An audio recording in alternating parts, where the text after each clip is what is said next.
Welcome to Full Scope, a podcast with two guys in their 20s giving their perspective on the games that we love and the story behind it all. I'm your host, Wellington Burns. My co-host, Savon Morris, was not able to be on tonight, but I'm joined by a special guest, Earon James. He's the pastor of Antioch Fellowship in Pace and also the host of the Theology Q&A podcast on the Witness Network. Thank you for being on, sir. Man, it's an honor to be on here talking sports with you. This is therapeutic for me right now. Thank you. Well, I'm glad Full Scope can be the therapy session for you tonight. I say that because I'm from New Orleans, man, and so the wounds have yet to really be healed, and so yeah.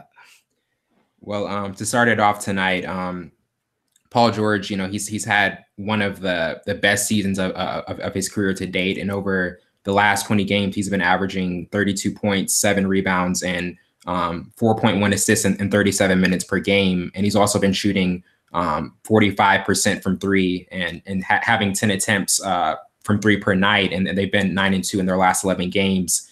And this is a season where, to me, George he's looked a lot more comfortable, a lot more stable in his position. And Westbrook, he hasn't kind of, bulged in as much as he would kind of in the past. And he's kind of played in his, stable position. But what have been your thoughts on Georgia's season and also kind of the threat you think they can be outside of Golden State and maybe that second spot? Because me and Savon have talked about it numerous times, like who is the second best team in the West, and there hasn't been a clear one. But what have been your thoughts on it so far? Well, I think I'm loving for what I'm seeing from Paul George, first and foremost. I mean, we all know that he's long, he's a great defender, but his shooting has really come on. He's playing a lot more efficient. 3-point percentage, well over 40%, second in the league in scoring, and he's affecting the game at both ends of the court. Now, right. What's interesting about his surge and about the way he's playing right now is that Westbrook is having probably the poorest shooting year he's ever had thus far in his career. And so to see Paul George emerge, and now it's not like Westbrook's playing like garbage. He's still averaging a triple-double, of course. Or in his last 11 games.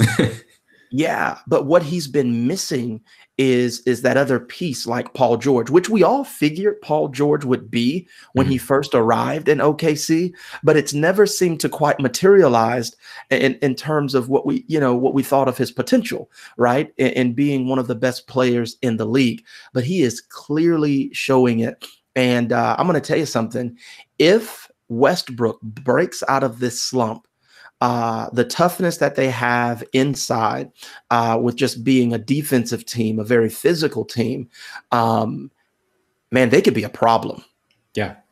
They can be a problem. Last year, the big three experiment didn't work because it just, anytime Melo was off the floor and it was just George and Westbrook, I read this article that league executives felt as though just George and Westbrook would have been enough last year. They didn't even really need to add Melo. And they currently have the league's, fifth best net rating. And when George is on the court, they outscore opponents by 10.7 points per 100 possessions. So what you're saying is you kind of feel as though they can be kind of like the biggest threat to Golden State in the West. I think they can, because if Westbrook can get out of his slump. If Westbrook can get out of that slump, because even though he's not shooting the ball very well at all, particularly from the outside, we know that, he's averaging well over, I think it's over 11 assists per game, right? And so he's still driving, he's still kicking it out, he's still making plays for others. He's just not having that same type of offensive production for himself. And now when you're shooting that poor, you're not really going to have the defense pay as close attention or as tight defense out on the perimeter, especially beyond the 3-point line, as they normally would. And so if he could kind of regain his confidence, his shot, whatever it is that's going on. Well, I'm not going to say that Westbrook needs to regain any confidence. Let me just say, he's never going to lack that. He's never going to lack that, right? Yeah. It's definitely not a confidence thing, but whatever it is, you know, if they start falling for him, then I think it creates a two-headed monster for them offensively, because no one can question their intensity and defense on the other side, right? Yeah. I mean, so solid there, tenacious guys. Westbrook, regardless of how he's shooting, will not quit. He just won't. He's just going to keep coming at you. And so if he was more efficient in terms of his shooting, then yes, I would say, I'm not going to say they could beat Golden State, but I'm saying that just looking up and down, they could possibly pose the greatest threat. Yeah, because there hasn't been a clear-cut second best team. I mean, Denver, they've had a phenomenal year, but my thing with Denver is they don't have any playoff experience, and I don't think Golden State would be fearful of a team like that in a 7-game series. And I would still give the edge to Houston as maybe the biggest threat, just because Harden, Paul, and Capella, that trio has. It was amazing last year, and what Harden's been able to do, you know, averaging 36 points and still be that offensive tear that still can put fear in any teams is a huge threat as well. And my only concern with them is Paul's health, because Chris Paul in the Game 5 of their Western Conference Finals last year with the hamstring injury, that kind of took away their chances. But yeah, I would agree. If Westbrook can get his shooting down, they can definitely be that team. But Andre Robertson, he's not back yet. But how much of a presence do you think he can have in terms of when he comes back?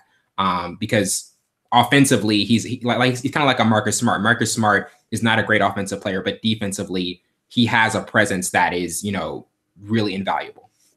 No doubt. So he is an excellent defender. If he can come back and be completely healthy, and to be one of the best defenders on the team, as he has been in the past, again, offensive production isn't one of the things that was really but the defense that he provided on the perimeter, again, he's a long guy, very solid defender, then that just adds another element, and it does produce problems because, for instance, we're talking about Golden State. One of the things that we've seen is that if you could get the more physical you can get with Steph, in terms of the better, right? The more you can get in his face, and especially with Steph being 6'3", if you're a bigger defender, you're a longer defender, you make it harder for him to create that space and put up those shots that he's legendary for now. You could make things more difficult, and also preventing him from moving off the ball like he normally does with those screens. He can kill you off the ball. Absolutely. And so I think, man, him coming back healthy is a big deal for them. Yeah, I would definitely agree, because the free throw attempts, I mean, there's been so much made of that, and how he struggles from that field. But he definitely poses, and just them in general, they pose a big threat this year. Transitioning to Marc Gasol in Toronto. He's one of the best passing bigs in the league, and probably now the best Toronto's ever had, and they're 42-16 and just a game behind Milwaukee. But there's been a huge contrast, because since 2016, they've had the third fewest assists in the league, accounting for just 54% of their field goals. And Siakam this year has played more of a role of a point forward, and the role distribution is better when Siakam is kind of playing that position. And now in their last 2 games, they've been assisting on 71% of their field goals. And Kawhi had a season high assists in Gasol's first game against New York and then Brooklyn. But with Gasol's element, I mean, the top of the East is really crowded with Milwaukee, Toronto, Boston, and Philly. But how much of a difference do you think, especially with the role distribution, do you think Gasol is going to make with them heading into hopefully a deep postseason run for them? This is a big deal for Toronto. I mean, nothing against Serge Ibaka and what he could do down low, Mhm. but we could all say that Marc Gasol is definitely an upgrade, Yeah. right? Down low. And so having the ability now for Toronto to not only have a great player like Kawhi, who, even though he plays well on the perimeter, can play a little bit down low and posting smaller guards up and things like that. And Lowry, but to have a center now who passes the ball well and who can create his own offense down low, who can move and that now they could like purposefully run plays through Mhm. where you through your big man, that's going to be a major factor in the postseason, especially considering the fact of the potential matchups with other men in the league, whether it's Horford or Embiid. That was a major upgrade for Toronto. And it was almost like it was this kind of like low-key move, like, wow, man, they're putting together a team Yeah. right now. Got Jeremy Lin. Yes. And, I know that, through injuries and things like that he's walked through, he can't provide that same kind of continued fire, a prolonged fire that he would normally provide in a game. But he's definitely a guy, I think, that if he's on, can give you that spark off the bench and could be very helpful for them as well. That was a great addition. And I would say this, depending on man, they may have provided even more of an incentive for Kawhi to stay in the Eastern Conference. How much, if you just had to gauge where the season is right now and where like Toronto's position to go in the postseason, like how confident are you that he stays in Toronto, or do you think, because I know the Clippers have always been considered the favorite, but how much, like where do you think Kawhi will be next year? Man, if you listen to the majority of the people talk, it looks like he's going to end up out west, specifically the Clippers. But if they make a deep playoff run, depending on how he and Gasol can gel along with the rest of that team, we've seen what Kawhi can do. He was a finals MVP playing with Duncan, on their way to winning a championship.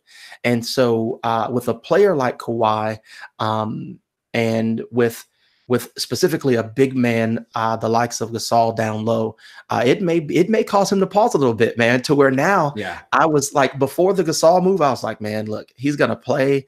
He's going to show everybody that he could still ball out, that he's the best two-way player in the league. Then he's going to leave. But Toronto is like, well, hey, but we'll, let's see if we can put a team together around you. Masai Ujiri is always going to push the envelope. He's never going to settle at the trade deadline. Yeah. And so I don't know. I think if they make a deep run, and I believe they definitely have the potential to reach the NBA finals. I don't believe that, we know that's not a long shot by any means. Oh, no. That may be something that sways him. He might end the season thinking, man, we've got something here. Maybe I should stay. Yeah. And the thing with Kawhi is it's interesting because when he has the ability, to create his own space, have ISO heavy possessions. And when Kawhi's on the floor, their assist rate is just above 54.6%. When you have a player like Kawhi, you're going to deal with that and you'll live with that. But is there anything in their offense, like when Kawhi is leading possessions, do you feel as though it can be concerning in terms of it not being, it kind of being like a stagnant offensive possession and not getting their best assist rate? I agree. That is concerning because it reminds me of watching, right? It's like the offense. I mean, I remember watching going, what is going on? It's like when the offense just kind of grinds to a halt, there's no movement off the ball, and you got players just kind of standing around, waiting for, the ball handler to make a play. And so I think maybe it's adding that extra presence that can score can put Kawhi in a position where he's not so ball heavy in terms of handling during possessions. It's not so ISO heavy, I should say. But that's definitely a concern. You definitely, down the stretch and going into the playoffs, you want to be able to move the ball, and you definitely don't want to provide an offense or an offensive dynamic that enables the other team to scheme for and to lock in on, and then, basically take you out of the equation, and hurting the team in the process. Right. So, Toronto, before we move on, Toronto, like they've had and a lot of it has had to do with LeBron, but their past postseason history has just, it's always been coming up short, second round exits, in 2016, the conference finals exits to Cleveland. When you look at this team, like because like last year they had the culture reset thing. Masai Ujiri was like, we need a culture reset, and they had that, but it still was the same team. The outlook on this team is much different. A lot of different players. So do you feel like this is a different team? Like the postseason horrors are not that concerning this time around with having Kawhi? I do. When you look at the roster, we've talked about Gasol at length, but Danny Green and Kawhi, these are solid veteran players.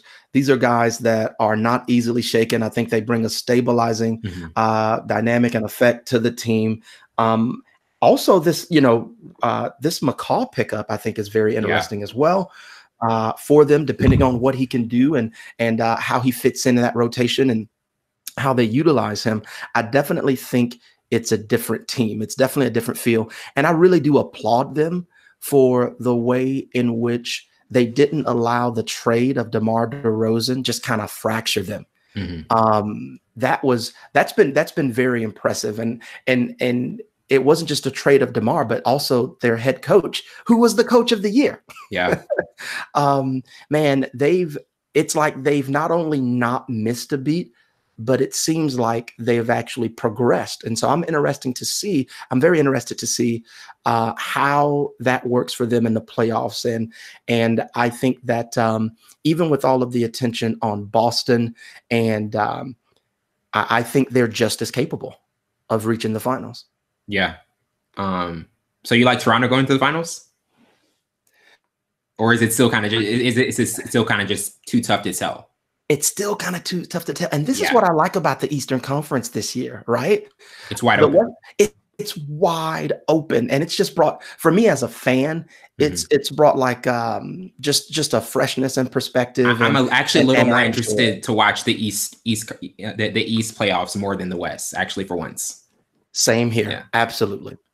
Transitioning to Philly, this past Tuesday, they lost to Boston 112-109. And the Sixers, this is their third time losing to Boston this year. They brought in Harris, obviously the addition of Butler, and have one of the most, potent starting lineups in the league. And this is, I think, their 10th loss in their last 12 regular season and playoff matchups combined, going back to 2017. And the constant factor, which has always been, was Al Horford. Like, it was almost like a throwback of one of last year's postseason games with them when Kyrie was out.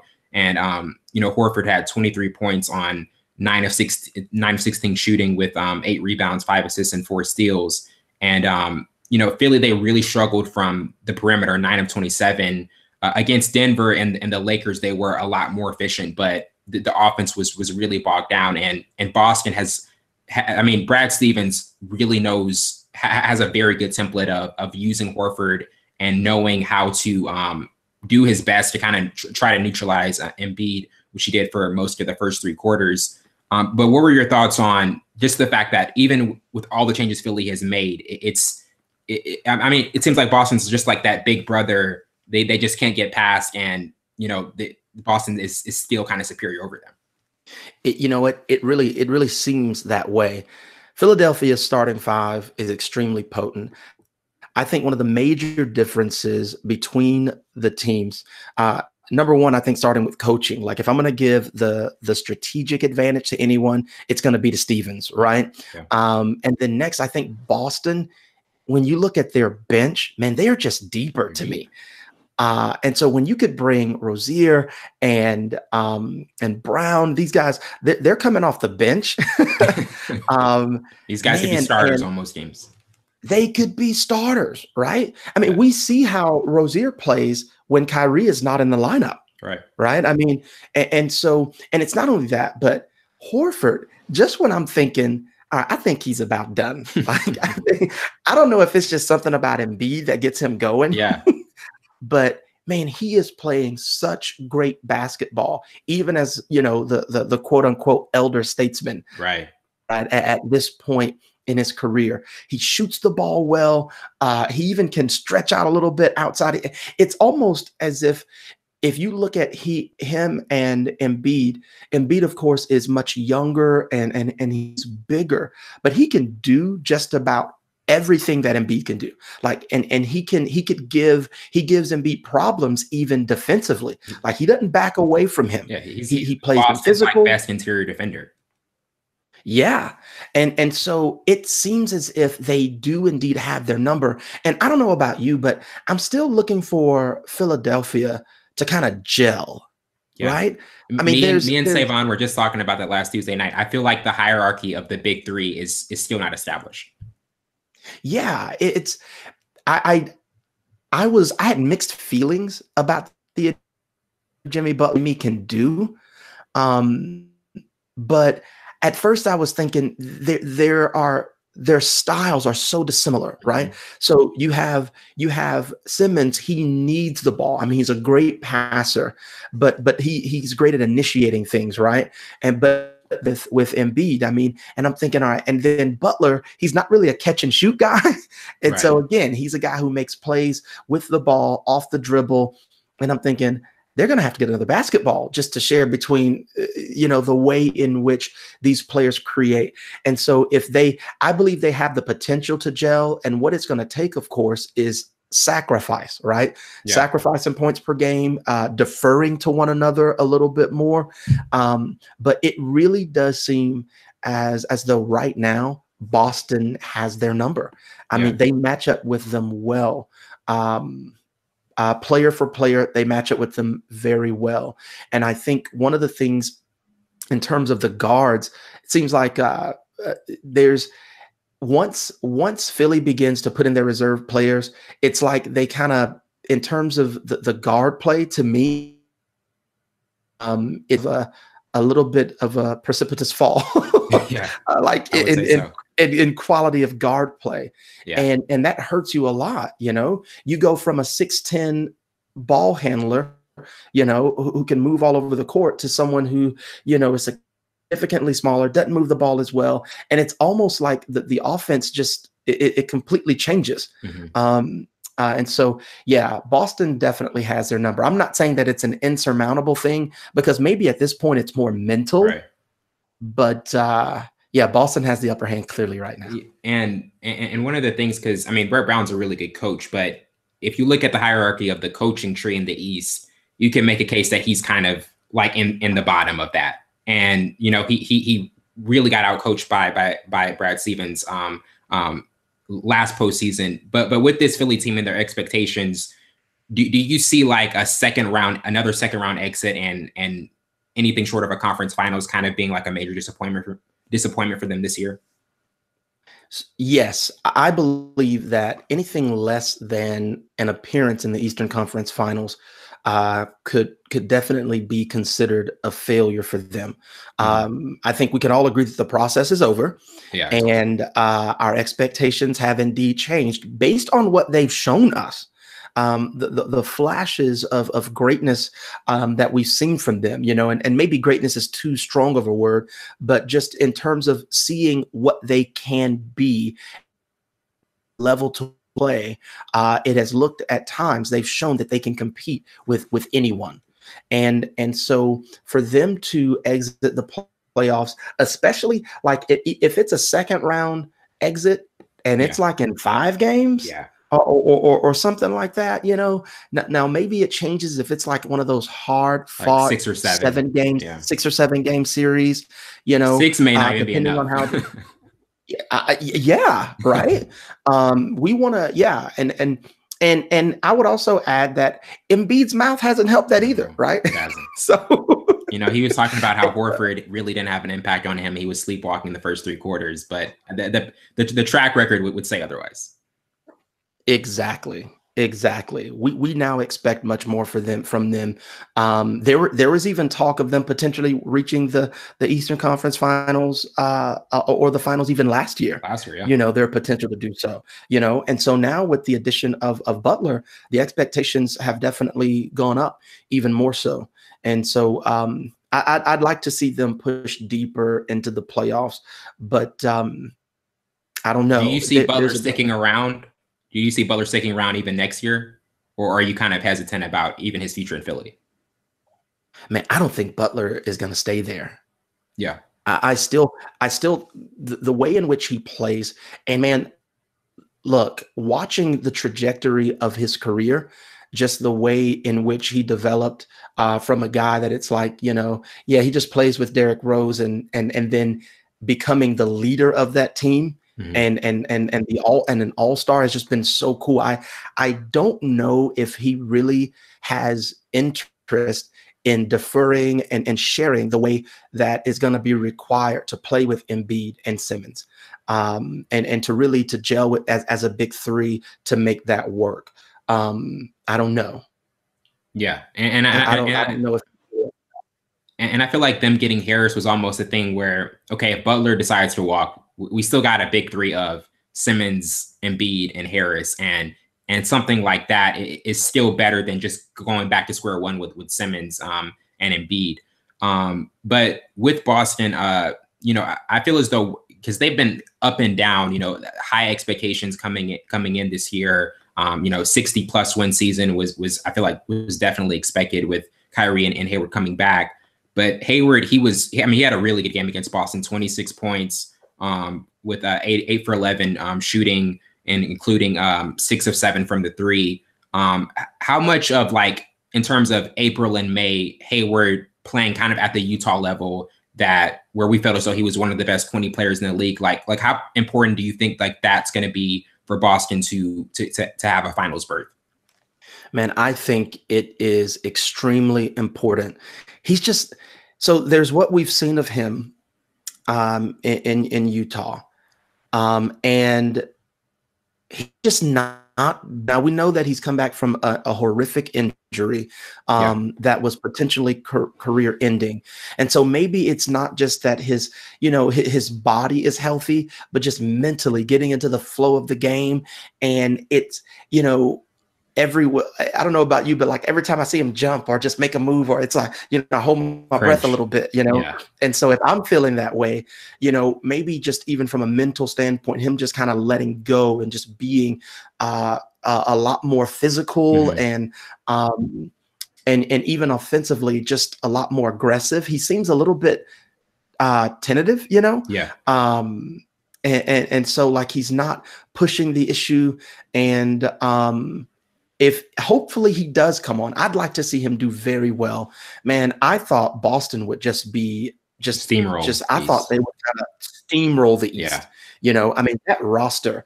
You'd be hard pressed to find a roster with more talent in the whole league. Yeah, really. They're 10 deep, and so they are legitimately 10 deep.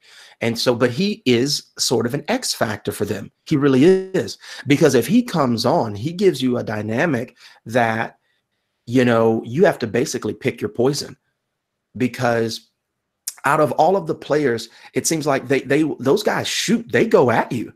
They are not afraid to shoot. They are not afraid to go at you. And I'd like to see him pick up some of that intensity and that aggressiveness. And hopefully he does coming down the stretch. He kind of finds that groove and gets more and more comfortable and ready for a playoff run with the rest of the team.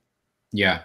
And it's interesting because pretty much the three most active teams in the trade deadline were all from the East. In terms of Milwaukee getting Mirotic and Philly getting Harris and the Raptors getting Gasol. But in terms of just the entire top tier of the East and what those teams have done, and also Boston, what team right now, just in terms of like at the All-Star break, are you kind of liking their like trajectory? I like the Bucks. Yeah. With adding Mirotic, man, they added outside shooting. He's a guy that you could kick it out to. He knocks down his shots. He's big, and they're an excellent defensive team. I think they're probably the best defensive team in the league right now. Giannis is Giannis, right? I mean, Yeah. I mean, he is. That's all you have to say. Exactly. He's a force. I really do like them because of the ups and downs with the rest of the teams. Here we also they're number one in the East, and they're I think they're poised to close out the season strong. I really do see them ending the regular season as the number one seed in the East. I don't think anybody's going to catch them unless Boston just goes like on a crazy run. I don't know if anybody's really going to catch him. It's Milwaukee. They were feisty in the playoffs last year. I mean, push Boston to 7. Yeah, man. And they showed some impressive shooting. They can shoot.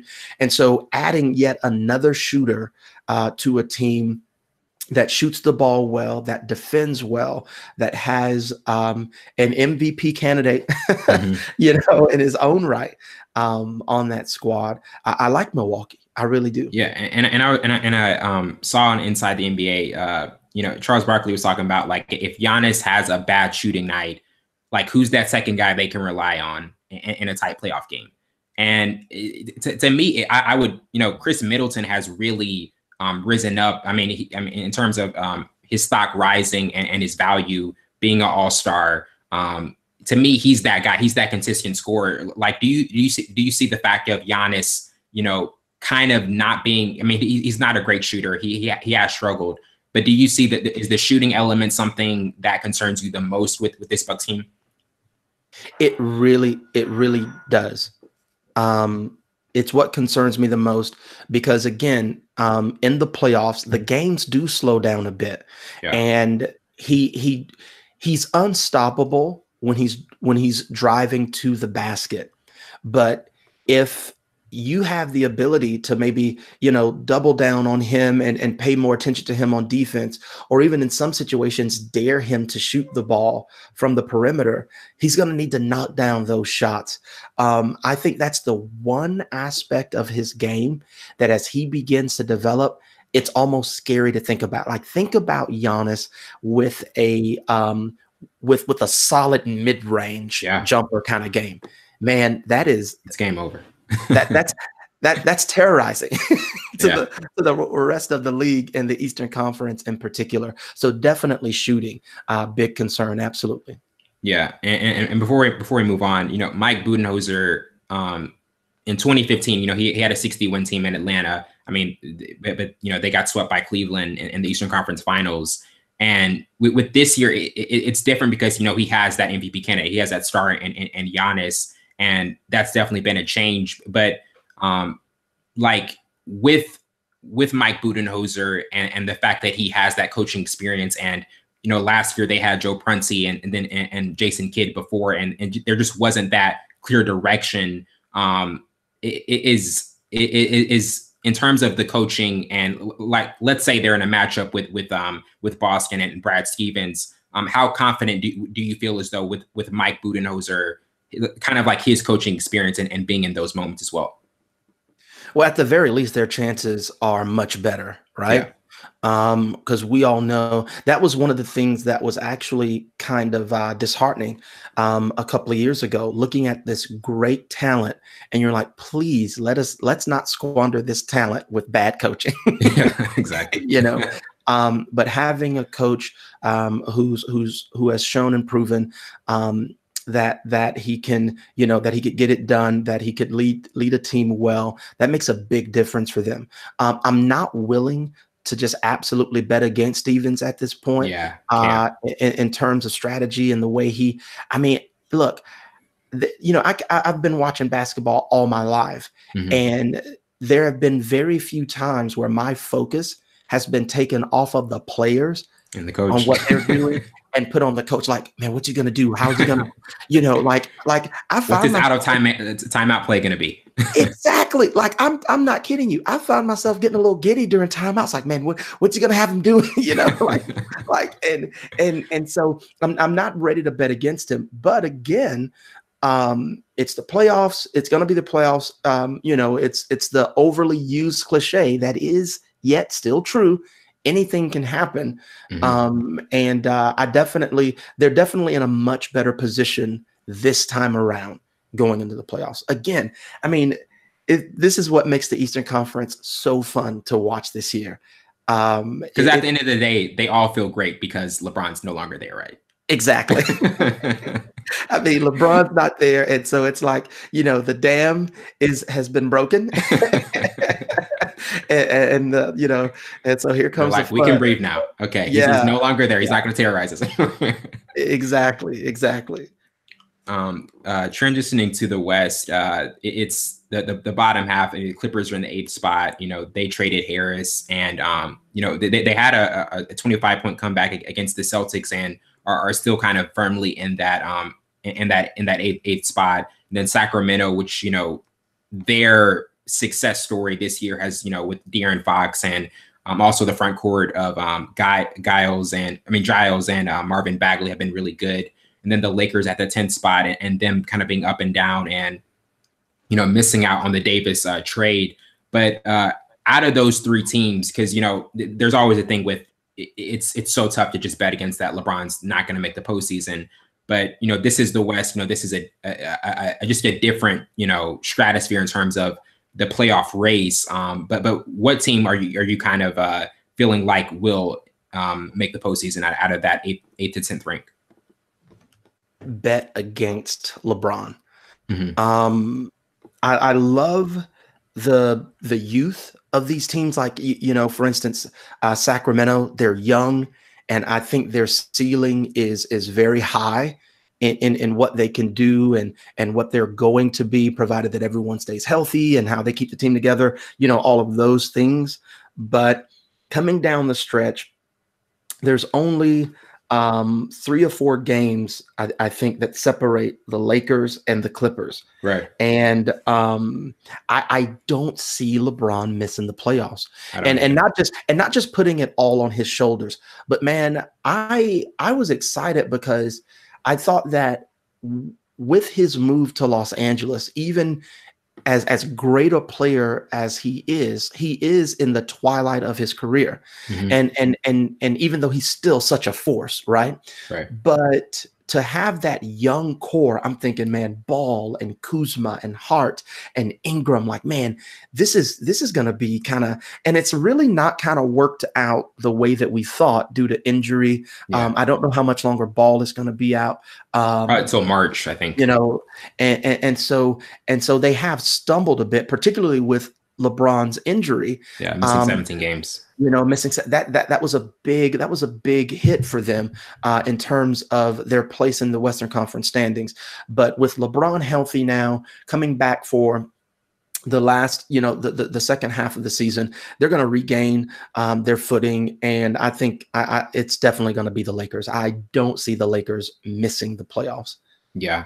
And with them, you know, missing out on the AD trade, and the thing that this summer, you know, it doesn't seem likely that they'll get KD, Kawhi, or even AD.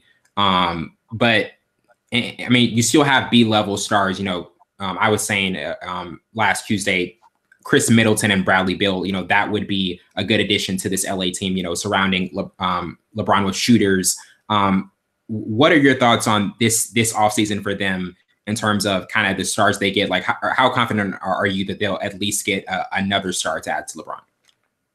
Yeah, I believe that this is KD's last year in Golden State. Really? I don't believe that KD will extend. Yeah, I don't think so either. To stay, and I think that he's going to go to the Eastern Conference. You think I just do.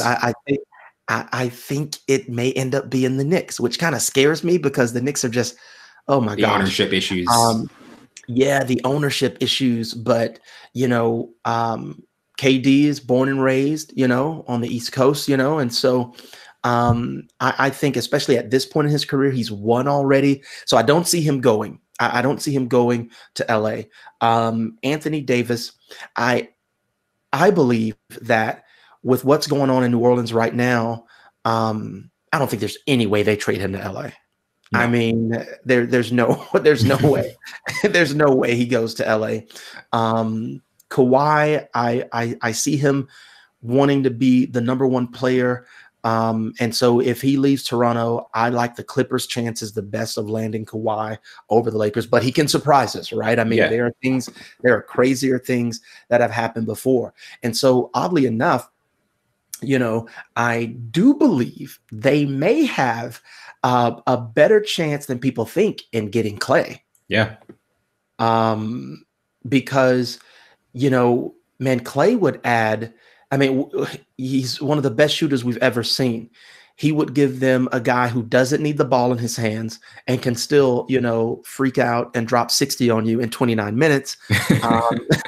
With only 11 dribbles. With only 11 dribbles, right? And a clutch defender who can defend for you.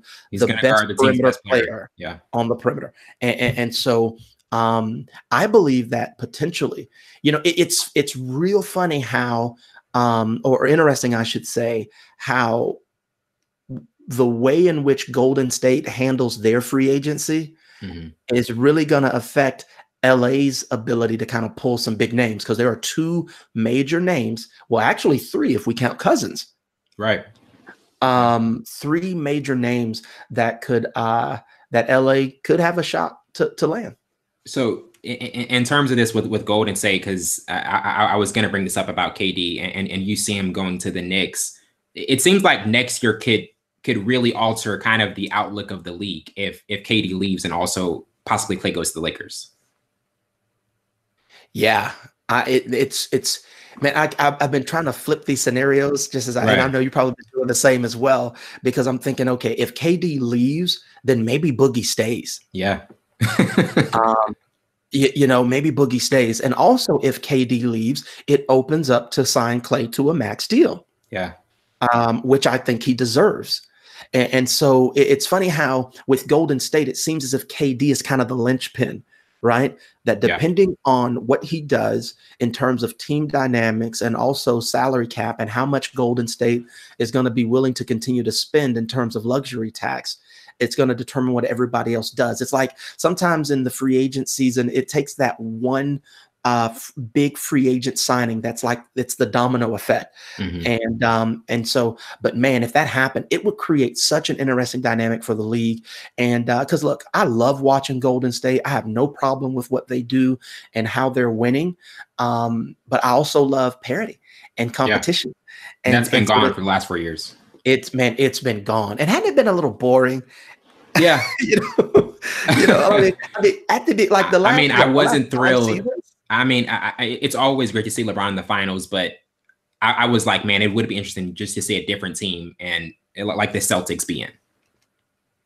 Yeah, I was salivating at the possible matchup between Golden State and Boston last year. Yeah, they mirror each other. I was thinking, oh my, yeah, because I was like, they can give them some problems, man. I'm telling you, they could give them some problems. So depending on what KD does, I think is going to kind of set the tone for the rest. I think the way Klay kind of handles himself, he's not going to drag anything out.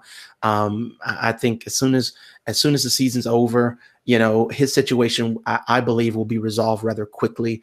And then, a healthy Boogie Cousins, depending on where he goes, again, could shift things. Because if he moves east, that's another perennial all-star big man, kind of shift of power kind of thing. And so I'm looking forward to this offseason in particular.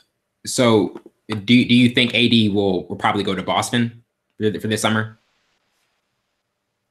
I think Boston is, and I know what his dad said, which but AD doesn't have the leverage in the situation, because he's still under contract. He no longer has the leverage. And look, I'm not exactly objective here.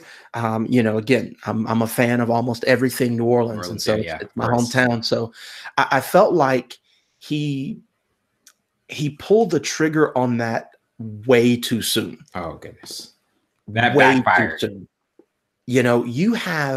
It's one thing to know I'm going into free agency this summer, and so I'm requesting a trade now.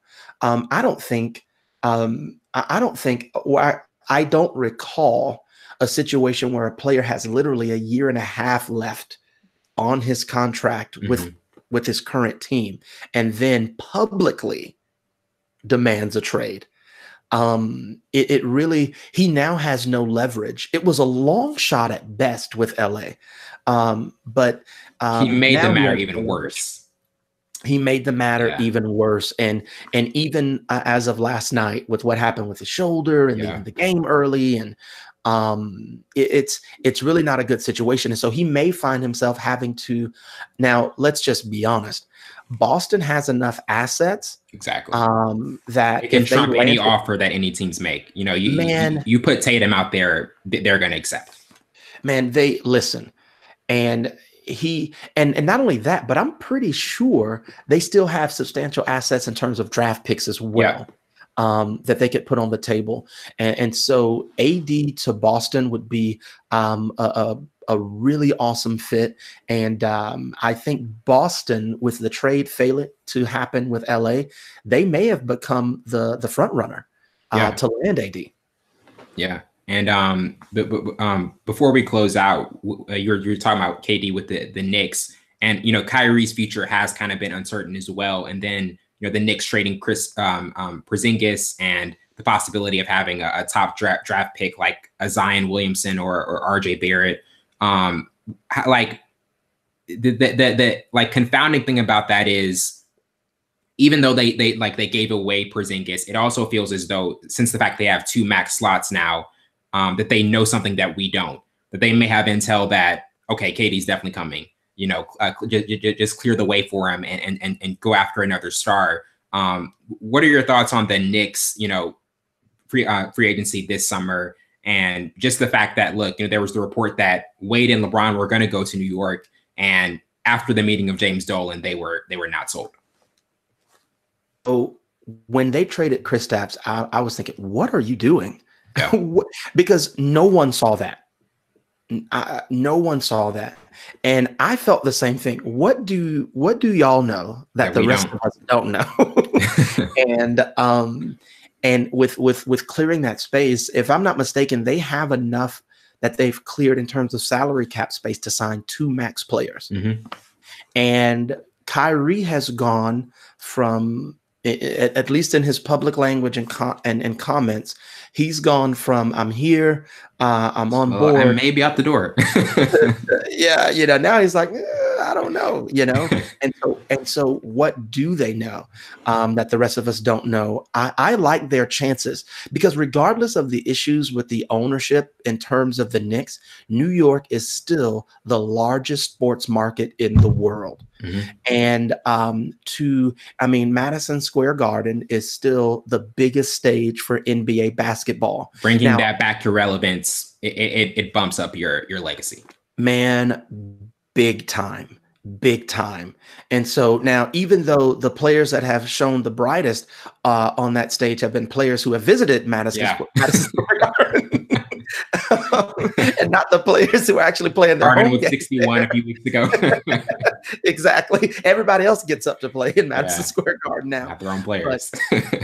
But the potential of seeing Kyrie, KD, and then adding Zion, who is, I've seen out of this world.